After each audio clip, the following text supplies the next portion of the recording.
नमस्कार है आप सभी को। बहुत बहुत स्वागत करती हूँ मैं आपका कक्षा 11 की इतिहास के ऑनलाइन क्लास के अंदर। इतिहास में पाठ 9 पढ़ रहे हैं औद्योगिक क्रांति। औद्योगिक क्रांति में हमने भाग 3 तक पढ़ लिया, जिसमें कोयला और लोहा की क्या स्थिति थी ब्रिटेन के अंदर और क्या उनके लिए ये परिस्थितियाँ कैसे लाभदायक रही, उनको समझा। अब नेक्स्ट टॉपिक जो है वो है भाग 4 और टॉपिक का नाम है कपास की कताई और बुनाई।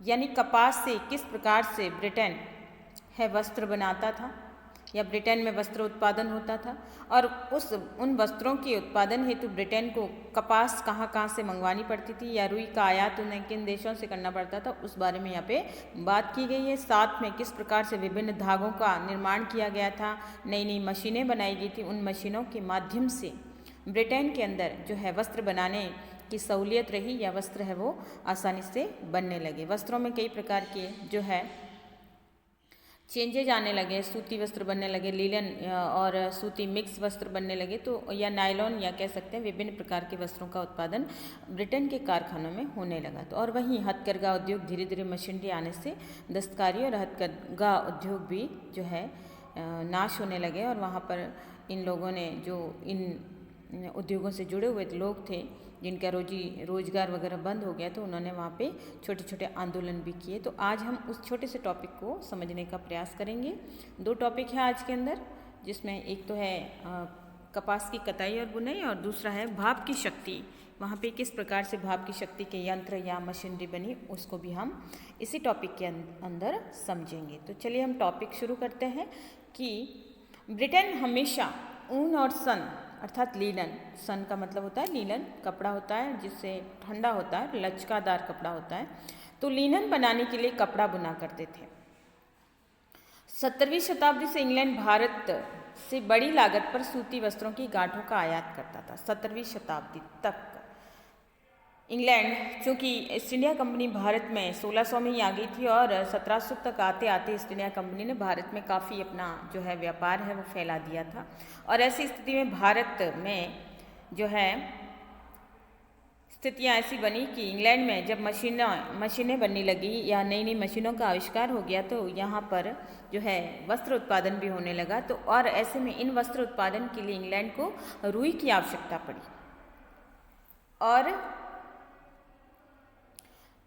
इसके लिए उसने किस प्रकार से भारत से फ़ायदा लिया उसको समझेंगे कि 17वीं शताब्दी से इंग्लैंड भारत से बड़ी लागत पर सूती कपड़े की गांठों का आयात करता था। पहले भारत है वो सूती कपड़े हैं वो भारत से खरीदता था, इंग्लैंड है वो सूती कपड़े हैं वो भारत से खरीदता था, क्योंकि भारत के रेशमी कपड़े, सूती वस्त्र, मलमल और अनेक प्रकार के वस्त्र है वो प्रसिद्ध थे। तो यहाँ पर अगर हम मलमल को माने तो ढाका की मलमल थी, लेकिन उस समय हिंदुस्तान पूरा एक था। भारतवर्ष के नाम से पाकिस्तान, बांग्लादेश सब हमारे ही हिस्से हुआ करते थे। तो ऐसे में सूती कपड़ों की गांठों का आयात है वो इंग्लैंड करता था। लेकिन जब भारत के हिस्सों पर ईस्ट इंडिया कंपनी का राजनीतिक नियंत्रण स्थापित हो गया, तो इंग्लैंड ने कपड़े के साथ साथ कच्चे कपास का आयात करना भी शुरू कर दिया। कि इंग्लैंड कि कंपनी, ईस्ट इंडिया कंपनी जब यहाँ पर पूरी तरह से अपने आप को स्थितियाँ उसके काबू में हो गई, तो अब उसने कपड़ों के साथ साथ रुई का आयात करना भी जो है शुरू कर दिया। और ये यहाँ के किसानों को इंग्लैंड के अधिकारियों ने रुई उत्पादन के लिए प्रोत्साहित किया, और यहाँ के भारतीय किसानों ने भारी मात्रा में रुई का उत्पादन किया। और वो सारी की सारी रुई है वो गांठों के रूप में, यानी गांठें यानी बड़ी बड़ी पोटलियाँ, जो बहुत विशाल पोटलियाँ होती थी, जहाज़ों में भरकर उनको भेजा जाता था। तो उनका आयात करना भी इंग्लैंड ने शुरू कर दिया। जब ये रुई वहाँ जाती थी, इंग्लैंड जाती थी, वहाँ पर उनकी कताई की जाती थी, यानी उन्हें साफ़ किया जाता था और उन्हें काफ़ी हल्का फुल्का बनाया जाता था, और फिर उसके बाद उससे धागा बनाया जाता था, और धागा बनने के बाद कपड़ा बुना जाता था। 18वीं सदी के प्रारंभिक वर्षों में कताई का काम धीमी गति और मेहनत से किया जाता था। यानी धीमी गति और मेहनत से, क्योंकि इसमें हाथ जो है मशीनें नहीं बनी थी, तो हाथों से ज़्यादा काम लिया जाता था, और हाथों से काम होने के कारण काम में समय भी ज़्यादा लगता था, और साथ ही साथ काम है थोड़ा धीमा हुआ करता था। इसके पीछे और कारण बताएं कि मेहनत से किया जाता था। एक बुनकर को व्यस्त रखने के लिए आवश्यक धागा काटने के लिए 10 काटने वालों, जिसमें अधिकतर स्त्रियाँ और उन्हें स्पिनर कहा जाता था, जिससे अंग्रेजी भाषा में प्रयुक्त शब्द स्पिंस्टर बना है की ज़रूरत पड़ती थी। यानी ये वो स्त्रियां थी जो दिन भर जो है धागा काटना जो है क्या कार्य किया करती थी। इसलिए काटने वाले दिन भर कताई के काम में लगे रहते थे। ये काम बड़ा ही कह सकते हैं कि मेहनत वाला काम था, और या मजदूर या जो इन कामों में लगे हुए लोग थे वो दिन भर यही काम करते थे। बुनकर बुनाई के लिए धागे के इंतजार में समय बर्बाद करते थे। जब तक धागा कट नहीं जाता था तब तक बुनकर कपड़ा नहीं बना सकता था, और ऐसे में धागे के लिए लंबा इंतजार करना पड़ता था। इसलिए बुनकरों का समय है वो काफ़ी नष्ट हो जाया करता था। लेकिन प्रौद्योगिकी के क्षेत्र में अनेक आविष्कार हो जाने के बाद कच्ची रुई को काट कर उसका धागा बनाने और उससे कपड़ा बनाने की रफ्तार के बीच पहले जो अंतर था वह खत्म करने में सफलता मिली। चूँकि ब्रिटेन के अंदर मशीनों का आविष्कार हो चुका था। ठीक है, नई नई मशीनें बन चुकी थी, और नई नई मशीनों से ब्रिटेन में क्या हुआ, तकनीकी चेंजेज आए, तकनीकी बदलाव आए, और उन तकनीकी बदलावों की फलस्वरूप जो कताई का काम होता था और जो स्पिंस्टर जो हुआ करते थे, जो धागा काटने वाले होते थे या धागा बनाने वाले होते थे, वो अब धागा है मशीनों के माध्यम से बनने लगा। और ये मशीनों के माध्यम से बनने से धागा तीव्र गति से बनने लगा, उसने रफ्तार पकड़ी, जिससे बुनकरों का समय है वो कम नष्ट होता था और कपड़ा भी जल्दी बनने लग जाता था। इस कार्य को अधिक कुशलतापूर्वक करने के लिए उत्पादन का काम धीरे धीरे कताई गिरों और बुनकरों के घरों से हटकर फैक्ट्रियों यानी कारखानों में चला गया। तो इस प्रकार से जब मशीनें बन गई, जब नई नई तकनीकें लागू हो गई, तो ऐसे में ब्रिटेन के अंदर भी क्या हुआ कि जो उत्पादन का कार्य जो धीरे धीरे कताईगर जो होते थे यानी बुनकर और कताई करने वाले लोग होते थे, उनके उद्योगों से, उनके घरों से हटकर ये फैक्ट्रियों और कारखानों में चला गया, ताकि और साथ ही यहाँ पर ये जो लोग थे इनके रोजी रोटी पर बुरा प्रभाव पड़ा। और यहाँ पर इन कारणों से ब्रिटेन की स्थितियाँ धीरे धीरे, इन लोगों की स्थितियाँ जो हाथकरघा उद्योग से जुड़े हुए थे, दस्तकारी से जुड़े हुए थे, बुनकर और कताईगिरी थे, या फिर मशीनें आने से जिन जिन लोगों का जो कह सकते हैं धंधा बंद हो गया था, जिन जिन लोगों का रोजगार है वो बंद हो गया था, तो उन्होंने बाद में इसके लिए आंदोलन भी किए, क्योंकि अब मशीनों के माध्यम से कार्य होने लगा तो इनका रोजगार बंद हो गया।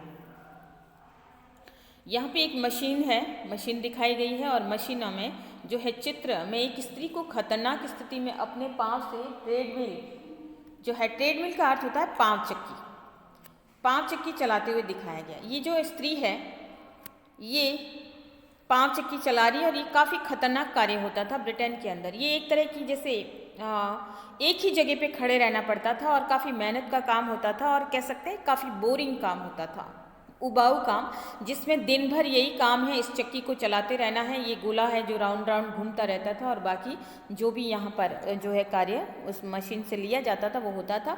तो यहाँ पर एक ही जगह पर खड़े होकर लगातार इनको दबाते, इनको चलाते रहना, इस गोले को, काफ़ी जो है मुश्किलों से भरा काम था, काफ़ी बोरिंग काम था, और काफ़ी रिस्की भी था। ये एक तरह से कह सकते हैं ये एक पनिशमेंट था वहाँ पर उस समय। और ये इस तरह की जो पनिशमेंट जो दी जाती थी वो जेलों के अंदर दी जाती थी। जो प्रिजनर होते थे या जो बंदी होते थे, उन बंदियों को जेलों के अंदर इस प्रकार की चक्कियों में काम लिया जाता था। तो दिन भर ये इसी प्रकार से एक ही जगह पर स्टैंड रहकर वो ये खतरनाक कार्य किया करते थे। तो ये काफ़ी जो है, यहाँ पे एक स्त्री को हम देख सकते हैं, एक स्त्री है जो किस प्रकार से ये भी एक खतरनाक स्थिति में खड़ी है। अगर गिर जाए तो वो बुरी तरह गिर सकती है, इन पहियों में उलझ कर रह सकती है, लेकिन ये कार्य वहाँ पर इस प्रकार से किया जाता था। अब हम देखते हैं कि किस प्रकार से जो मशीनों के आने से कौन कौन से जो है तकनीकी आविष्कार हुए थे, उन तकनीकी माध्यम से जो है किस प्रकार से धागा वगैरह बनने लगा था, या उसके अंदर क्या तकनीकी चेंजेस आए थे, उन तकनीकी चेंजेस को हम समझने का प्रयास करते हैं। तो पहला है उड़न तुरी करगा। ठीक है, करगा यानी एक तरह से मशीनरी या चक्रा जो भी घूमता था, तो इसको फ्लाइंग शटल लूम के नाम से जाना जाता है। इसका आविष्कार है जॉन के। ये आविष्कार वगैरह पूछे जाते हैं, एक एक दो दो नंबर के भी आते हैं, और कई बार पूरा प्रश्न आ जाता है जिसमें इनके बारे में बताइए।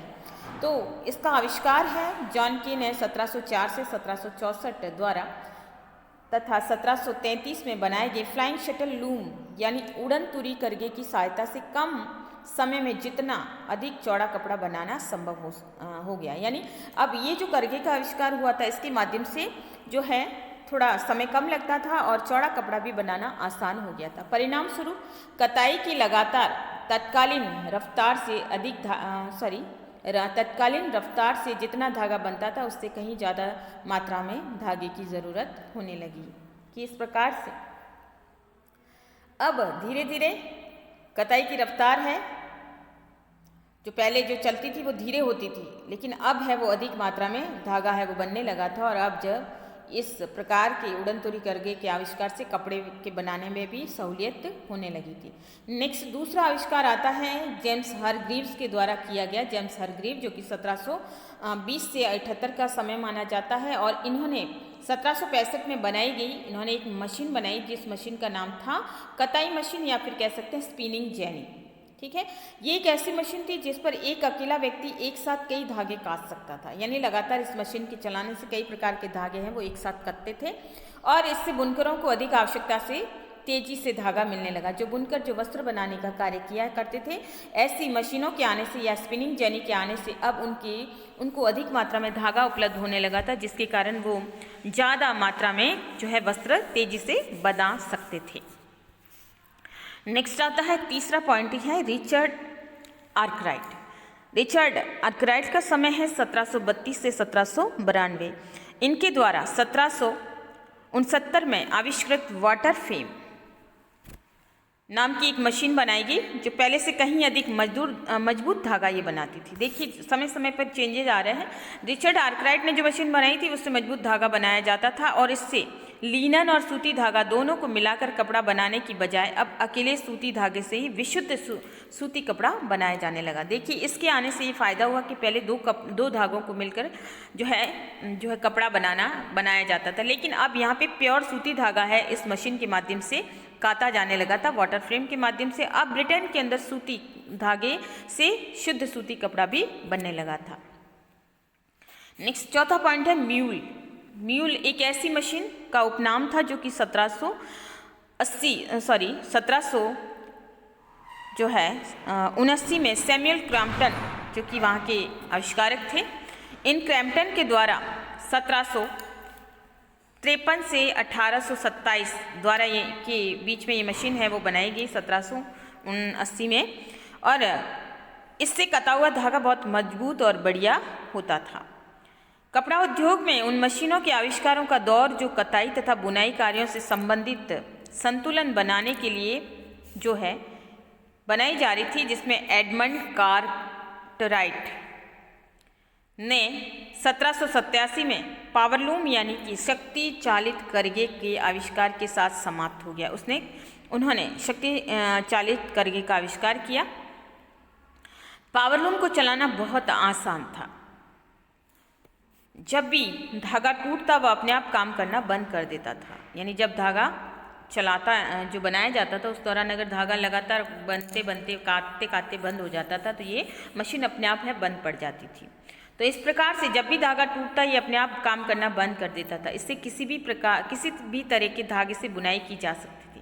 और 1830 के दशक से कपड़ा उद्योग में नई नई मशीनें बनने की बजाय श्रमिकों की उत्पादकता बढ़ाने पर अधिक ध्यान दिया जाने लगा। अब यहाँ पर समय 1830 के दशक में अब यहाँ पे नई नई मशीनें तो बहुत अधिक बन चुकी थी, और लेकिन अब श्रमिकों की उत्पादकता यानी श्रमिकों के कार्य में किस प्रकार से गति लाई जाए, श्रमिक किस प्रकार से अच्छे से कार्य कर सकते हैं, उनकी कार्यकुशलता के ऊपर अधिक ध्यान दिया जाने लगा था। 1780 के दशक से कपास उद्योग कई रूपों में ब्रिटिश औद्योगिकीकरण का प्रतीक बन गया। अब वहाँ पे उद्योगों में बहुत सारे ऐसे कारखाने, बहुत सारे उद्योग हैं वो स्थापित हो गए ब्रिटेन के अंदर, और ख़ास तौर से कपास उद्योग के लिए। ठीक है, इस उद्योग की दो प्रमुख विशेषताएं थी जो अन्य उद्योगों में भी दिखाई देती थी। कच्चे माल के रूप में आवश्यक कपास संपूर्ण रूप से आयात करना पड़ता था, और जब उससे कपड़ा तैयार हो जाता था तो उसका अधिकांश भाग बाहर निर्यात किया जाता था। इस संपूर्ण प्रक्रिया के लिए इंग्लैंड के पास अपने उपनिवेश होना जरूरी था, जिससे कि इन उपनिवेशों से कच्ची कपास भरपूर मात्रा में मंगाई जा सके और फिर इंग्लैंड में उससे कपड़ा बनाकर उन्हीं उपनिवेशों के बाज़ारों में बेची जा सके। तो इस प्रकार से यहाँ पर इंग्लैंड ने जो उत्पादन कार्य करना शुरू किया था, या वस्त्र बनाने या वस्त्र उद्योग में जो उत्पादन हो रहा था, उसके लिए इंग्लैंड चाहता था कि वो उत्पादन जितना वहाँ पे बनाया जा रहा वो सारा का सारा खप जाए। और उसके लिए इंग्लैंड ने क्या किया कि उसको ज़रूरत थी उपनिवेशों की। उपनिवेश यानी गुलाम देश, जिसके ऊपर उसका आधिपत्य रहे और वहाँ से वो कच्चा माल भी खरीद सके और अपने बने हुए माल को इंग्लैंड के उन उपनिवेशों के बाज़ार में बेच सके।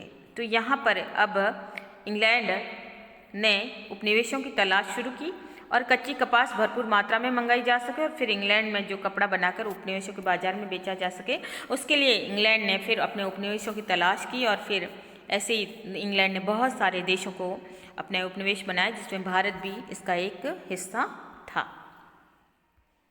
ये इंग्लैंड के वो क्षेत्र हैं जहाँ पे सूती वस्त्रों का उत्पादन होता था।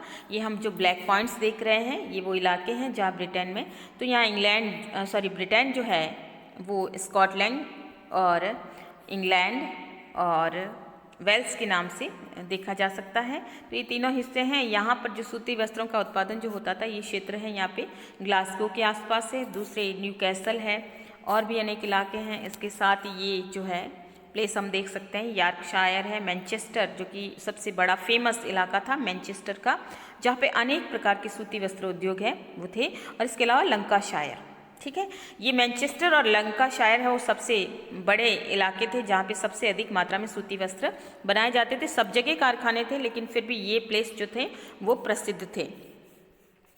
इसके अलावा नॉटिंगम, सिलेस्टर, बर्मिंघम और भी लंदन वगैरह ये जो स्थान थे वो यहाँ पे सूती वस्त्रों के काफ़ी उत्पादन क्षेत्र थे, या बड़े बड़े यहाँ उद्योग है वो चलते थे। ये उद्योग प्रमुख रूप से कारखानों में काम करने वाली स्त्रियों तथा बच्चों पर बहुत ज़्यादा निर्भर था। अब यहाँ पर इंग्लैंड के जो उद्योगपति वगैरह होते थे, जो कारखानों के मालिक होते थे, उन्होंने इन उद्योगों में जो है स्त्रियों और बच्चों को काम पे लगाया। इसके पीछे कारण ये था कि स्त्रियां हैं वो उन्हें पुरुषों के मुकाबले कम मजदूरी में मिल जाती थी और बच्चे उनसे भी कम मजदूरी में मिल जाते थे। तो यहाँ पे स्त्रियों से ज़्यादा घंटे काम लिया जाता था, साथ में वेतन भी कम दिया जाता था। तो इस प्रकार से यहाँ पर स्त्रियों और बच्चों की बहुत ज़्यादा मात्रा में यहाँ पे ये उद्योग निर्भर थे और बहुत सारी स्त्रियाँ हैं वो यहाँ पे काम करती थी, बच्चे भी काम करते थे। इससे औद्योगिकीकरण के प्रारंभिक काल की घिनौनी तस्वीर भी सामने आती है, जिसका वर्णन आगे किया गया है कि औद्योगिकीकरण के फलस्वरूप ब्रिटेन की स्थितियाँ, कई मजदूरों की स्थितियाँ कई प्रकार से खराब हुई। कई बार गर्भवती स्त्रियों की स्थितियाँ हैं खराब हो जाती थी, काम करते करते काम के घंटे अधिक होने से वहाँ पर उनकी मृत्यु भी हो जाती थी। और जो बच्चे जो मशीनों के माध्यम से जो है कारखानों में काम करते थे, वहाँ पर उन कारखानों में काम करने के दौरान कई बार वो मशीनों में जो है वो फंस के रह जाते थे और कई बार उनकी दर्दनाक मृत्यु हो जाती थी। तो इस प्रकार की घिनौनी तस्वीरें भी हम जानेंगे, या उस समय की सिचुएशन को हम जानेंगे कि किस प्रकार से वहाँ पे ये हालात है वो विकृत होते चले गए। तो इसको हम बाद में समझेंगे। तो ये था हमारा आज का टॉपिक, जिसमें पहला टॉपिक जो था उसमें हमने समझा है कि किस प्रकार से ब्रिटेन के अंदर जो है कपास की कताई और बुनाई होने लगी थी और नई नई मशीनों का जो है आविष्कार होने लगा, और साथ ही साथ जो है कौन कौन से इलाके थे जहाँ पे इस प्रकार के कारखाने या उद्योग मौजूद थे। अब हम इसी के आगे का अध्ययन बिंदु लेते हैं, जिसमें नाम आता है भाप की शक्ति। अब भाप शक्ति यानी भाप से बनने वाले इंजनों का आविष्कार है वो यहाँ पर हुआ है। जब ये पता चल गया कि भाप अत्यधिक शक्ति उत्पन्न कर सकता है। हमने अगर आप सब ने देखा होगा किचन के अंदर जब हम किसी भी प्रकार का गर्म पानी करते हैं गैस के ऊपर, और उस दौरान अगर हम उस गैस के ऊपर ढक्कन लगा देते हैं तो जो है जब पानी उबलने लगता है, पानी खौलने लगता है, तो ढक्कन है वो ऑटोमेटिकली ऊपर होने लग जाता है। इसी प्रकार से अगर हम कुकर में जो है खाना पकाते हैं, दाल वगैरह पकाते हैं या किसी भी प्रकार की स्टीम देते हैं, तो जब वहाँ पे पानी के कारण जब कुकर के अंदर भाप बनती है तो स्टीम में अपने आप जो सीटी है वो बजती है। इसका कारण क्या है कि भाप की शक्ति, कि भाप जो पानी उबलने पर जो शक्ति उत्पन्न करता है वो यहाँ पर इंग्लैंड में भी अब ये चीज़ें होने लगी थी, और उन्होंने देखा कि भाप में शक्ति है, उससे अनेक प्रकार के इंजन है वो बनाए जा सकते हैं, और यहाँ पर इस प्रकार के आविष्कार भी होने लगे। यह बड़े पैमाने पर औद्योगिकीकरण के लिए निर्णायक सिद्ध हुआ। द्रव चालित शक्ति के रूप में जल भी सदियों से ऊर्जा का प्रमुख स्रोत रहा है। जल से भी बिजली उत्पन्न की जाती है, जल से भी जो है शक्ति जो है चालित मशीनें बनी हैं। तो ऐसे में यहाँ पर पहले ये सारे भी चलते थे, लेकिन इसका उपयोग कुछ खास इलाकों और मौसमों और जल प्रवाह की गति के अनुसार सीमित रूप में किया जाता था। लेकिन अब इसका एक अलग रूप में प्रयोग किया जाने लगा। भाप की शक्ति उच्च तापमान पर दबाव पैदा करती और जिससे अनेक प्रकार की मशीनें बनाई जा सकती थी। इसका अर्थ ये हुआ कि भाप की शक्ति ऊर्जा का अकेला ऐसा स्रोत था जो मशीनरी बनाने के लिए भरोसेमंद और कम खर्चीला था, कि अब वहाँ के आविष्कारों को लगा कि इस प्रकार के इंजन है वो बनाए जाने चाहिए, ताकि ये कम खर्चीला भी था और साथ ही साथ उनके लिए भरोसेमंद भी था। भाप की शक्ति का इस्तेमाल सर्वप्रथम खनन उद्योगों में किया जाने लगा। खनन उद्योग यानी खंदक, ठीक है, जिसे हम कहते हैं माइंस। तो माइंस के अंदर जहाँ पे विभिन्न प्रकार की धातुएं वगैरह जो है निकलती है, तो माइंस वगैरह इनके अंदर इन उद्योगों का खुदाई का काम या खनन करके जो निकाला जाता है, तो उन उद्योगों में इसका इस्तेमाल होने लगा था। जब कोयले और धातुओं की मांग बढ़ी तो उन्हें और अधिक गहरी खानों में से निकालने के प्रयासों में तेजी आई। खानों में अचानक पानी भर जाना, कई बार खाने यानी जमीन के अंदर गहरे गड्ढे खोदे जाते थे। उस दौरान कई बार जो पानी का लेवल अगर अच्छा होता था, या अगर हम ब्रिटेन की स्थिति को देखें तो ब्रिटेन क्या है, समुद्र के किनारे बसा हुआ देश है और चारों तरफ समुद्र होने से, अटलांटिक महासागर होने से वहाँ पर पानी का जो है लेवल है वो ऊपर है या बहुत जल्दी पानी निकल आता है। तो ऐसे में जब वहाँ पे खाने खोदी जाती थी और उत्खनन किया जाता था, उस दौरान जो है खानों के अंदर जमीन के अंदर से ऑटोमेटिकली पानी भर जाता था और इससे वहाँ पर जो कई चीज़ें जो निकालनी पड़ती थी, धातु वगैरह खनिज निकालने पड़ते थे, उसमें एक गंभीर समस्या उत्पन्न हो जाती थी। तो इसके लिए ये बड़ा ही जो है समस्यात्मक पॉइंट था। तो इसके लिए चलते वैज्ञानिकों ने या आविष्कारों ने जो है आविष्कार किए, जिसमें थॉमस सेवरी का नाम आता। खानों में अचानक पानी भर जाने की समस्या के लिए थॉमस सेवरी ने 1650 जिनका समय काल माना जाता है और 1715 तक का, इन्होंने खानों से पानी बाहर निकालने के लिए 1698 में माइनर्स फ्रेंड यानी कि खनन मित्र, यानी जो खदानों के अंदर से पानी निकालने के लिए जिस इंजन का काम किया जाता था, तो उन्होंने इसके लिए भाप के इंजन का एक मॉडल बनाया। ये इंजन छिछली गहराइयों में धीरे धीरे काम करते। छिछली गहराइयाँ यानी जो खनन, जो ये खान के जो क्षेत्र होते थे या जहाँ खाने होती थी, वहाँ पर उन्हें कम गहराइयों में उन इंजनों को डाला जाता था और जहाँ पानी भर जाता था, ये इंजन अपनी शक्ति के माध्यम से गहराइयों में से उस पानी को बाहर फेंकने का काम किया करते थे, यानी कि खानों के अंदर से पानी खाली किया करते थे। और कभी कभी ये अत्यधिक दबाव जब इनके ऊपर आ जाता था या लगातार ये चलते रहते थे और कई बार गहराई में जाकर जब अधिक दबाव इनके ऊपर पड़ता था, तो इनके अंदर का जो मशीन के अंदर का जो बॉयलर जो है वो फट जाया करता था। यानी जो इस इंजन को चलाने वाला जो बॉयलर हुआ करता था इंजन, तो वो अचानक से अधिक दबाव के कारण ये ब्लास्ट हो जाता था। तो इस प्रकार से थॉमस सेवरी ने जो है माइनर्स फ्रेंड नामक जो है एक भाप के इंजन का मॉडल है वो बनाया था। भाप का एक और इंजन 1712 में जो है थॉमस न्यूकॉमन, जिनका समयकाल है 1663 से 1729 के द्वारा बनाया गया। इसमें सबसे बड़ी कमी ये थी कि संघनन बेलन कंसेंडिंग सिलेंडर के लगातार ठंडा होते रहने से इसकी ऊर्जा है वो खत्म हो जाती थी। हालांकि इंजन न्यूकॉमन के द्वारा बनाया गया था, लेकिन ये चलने के दौरान जब ये चलता था तो इसकी जो है ऊर्जा जब खत्म होती थी और ये जब जैसे ठंडा होने लग जाता था, इसकी ऊर्जा खत्म हो जाती थी और इस प्रकार से ये बंद हो जाता था। तो ये भी एक इंजन है वो बनाया गया था। भाप के इंजन का इस्तेमाल 1769 तक केवल कोयले की खानों में ही होता था। कोयले की खानों में इसलिए होता था क्योंकि कोयले की खानों को गहराई तक खोदा जाता था, उसके बाद इसमें पानी भर जाता था। तो ये भाप के इंजन का इस्तेमाल है उसमें से पानी बाहर निकालने के लिए होता था। जब जेम्स वाट ने, जिनका समयकाल माना जाता है 1736 से 1819, ठीक है, ने इसका एक प्रयोग और खोज निकाला। वाट ने एक ऐसी मशीन विकसित की जिससे भाप का इंजन केवल एक साधारण पंप की बजाय प्राइम मूवर यानी कि प्रमुख चालक मूवर के रूप में काम देने लगा। यानी इसके माध्यम से इसे साधारण पंप की जगह ये एक अच्छी मशीन के रूप में काम देने लगा, जिससे कारखानों में शक्ति चालित मशीनों को ऊर्जा मिलने लगी। इसके माध्यम से जो कारखानों में जिन ऊर्जा या जिस गतिज ऊर्जा की उनको ज़रूरत पड़ती थी वो ऊर्जा अब इनको इस इंजन के माध्यम से प्राइम मूवर के यानी माध्यम से मिलने लगा था। एक धनी निर्माता जिनका नाम था मैथ्यू बाल्टन और इनका समयकाल है 1728 से 1809। इनकी सहायता से वॉट, ये जो आपका मिसप्रिंट हुआ है यहाँ पर आप इसको वॉट कर सकते हैं।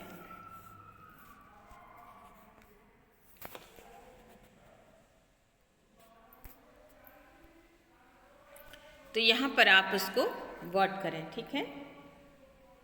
नाम है वॉट ने 1775 में बर्मिंघम में सोहो फाउंड्री का निर्माण किया। इस फाउंड्री से वॉट के स्टीम इंजन को लगातार इंजन बराबर बढ़ती हुई संख्या में बनकर बाहर निकलने लगे। जब ये इंजन बना तो फिर ये इंजनों की मांग इतनी बढ़ती रही कि लगातार है वो ऐसे इंजन बनने लगे। 18वीं शताब्दी के अंत तक वॉट के भाप इंजन ने द्रव चालित मशीन या शक्ति का स्थान लेना शुरू कर दिया था। यानी वॉट के इंजन है वो काफ़ी प्रसिद्ध हो गए और मशीनों में या उद्योगों में जो है इसका काम है वो होने लगा। 1800 के बाद अधिक हल्की और मजबूत धातुओं के इस्तेमाल से, अधिक सटीक मशीनरी औजारों के निर्माण से और वैज्ञानिक जानकारी के अधिक व्यापक प्रसार से भाप के इंजन की प्रौद्योगिकी और अधिक विकसित हो गई। तो इस प्रकार से वहाँ पर अधिक तकनीकी का विस्तार होने लगा था और भाप के इंजन जो है इसकी आवश्यकता अधिक पड़ी। तो यहाँ पे इन मशीनों का उद्योग या इन इंजनों का उपयोग है वो भरपूर मात्रा में होने लगा था या ये मशीनें अधिक बनने लगी थी। पहले धातु को पीसने के लिए चक्के चलाने का काम घोड़ों से लिया जाता था, लेकिन बाद में भाप की शक्ति के इस्तेमाल से जनशक्ति और अश्वशक्ति पर मनुष्य की निर्भरता कम पड़ गई। अब यहाँ पे इस पिक्चर के अंदर हम देख सकते हैं पहले जो भी उद्योगों के अंदर जो है काम लिया जाता था घोड़ों से, जिसमें ज़्यादा मेहनत का काम होता था, या फिर मनुष्यों से लिया जाता था। ये वो मनुष्य लेबर है यहाँ पे काम करते हुए, या तो ये सारा श्रम है वो घोड़ों के माध्यम से होता था, क्योंकि घोड़ों के अंदर हॉर्स पावर होती है, ताकत ज़्यादा होती है और काफ़ी तीव्र गति से भागते हैं। तो तीव्रता के आधार पर उनकी हॉर्स पावर या अश्वशक्ति के आधार पे जो है मशीनों को जो है ऊर्जा मिलती थी, या कह सकते हैं ये जो है इन इंजनों को चलाने में आसानी रहती थी। तो जनशक्ति या अश्वशक्ति का उपयोग है यहाँ पर होता था। लेकिन बाद में जैसे जैसे वॉट के भाप इंजन बनकर बाहर निकलने लगे, उद्योगों से बाहर निकलने लगे, तो अब इसका जो प्रयोग है वो भाप के इंजन ने ले लिया, या इन अश्वशक्ति और जनशक्ति का स्थान है वो भाप के इंजनों ने ले लिया था। तो इस प्रकार से वहाँ पे चेंजेज आ रहे थे प्रौद्योगिकी के क्षेत्र में, उद्योगों के क्षेत्र में। तो चक्की चलाने का काम जो घोड़ों से लिया जाता था या फिर मनुष्यों से जो लिया जाता था, अब वो निर्भरता है लगभग कम होने लग गई थी। 1840 में स्थिति ये थी कि ब्रिटेन में बने भाप के इंजन ही संपूर्ण यूरोप में आवश्यक ऊर्जा को 70% से अधिक अश्वशक्ति का उत्पादन कर रहे थे। यानी कि 1840 तक आते आते ब्रिटेन के अंदर भाप के इंजनों का बहुत अधिक प्रयोग है वो बढ़ गया और 100 में से 70% तक का इस्तेमाल है अश्वशक्ति के रूप में इन इंजनों का होने लगा था। इसमें एक और छोटा सा टॉपिक है आपका दिया गया है वॉट के आविष्कार के बारे में, तो हम थोड़ा सा देख लेते हैं कि वॉट के आविष्कार भाप के इंजन तक ही सीमित नहीं थे। वॉट ने सिर्फ भाप का इंजन ही नहीं बनाया था, देखिए उसने दस्तावेजों की नकल तैयार करने के लिए एक रासायनिक प्रक्रिया का भी जो है इस्तेमाल किया था, आविष्कार किया था। उसने नापने की एक इकाई बनाई थी जो पुराने सर्वत्र शक्ति स्रोत यानी घोड़े की शक्ति के साथ यांत्रिक शक्ति की तुलना पर आधारित था। वॉट की माप इकाई यानी अश्वशक्ति हॉर्स पावर एक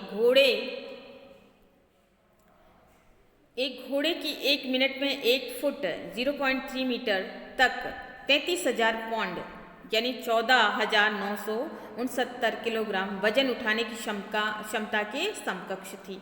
यानी जो उसने जो एक यांत्रिक शक्ति की तुलना पर आधारित जो है एक नापने की इकाई जो बनाई थी वो इसके बराबर हुआ करती थी, या इसके बराबर समकक्ष यानी बराबर। अश्वशक्ति को विश्व में सर्वत्र यांत्रिक ऊर्जा के सूचक के रूप में इस्तेमाल किया जाता है, काम में लिया जाता है। यांत्रिक ऊर्जा यानी गतिज ऊर्जा, जिसमें यंत्रों के माध्यम से, जिसे हम कह सकते हैं मैकेनिकल एनर्जी, तो इसके रूप में इसका काम है वो लिया जाता था। तो ये था आज का हमारा छोटा सा टॉपिक। आशा करती हूँ आपको समझ में आया होगा। धन्यवाद।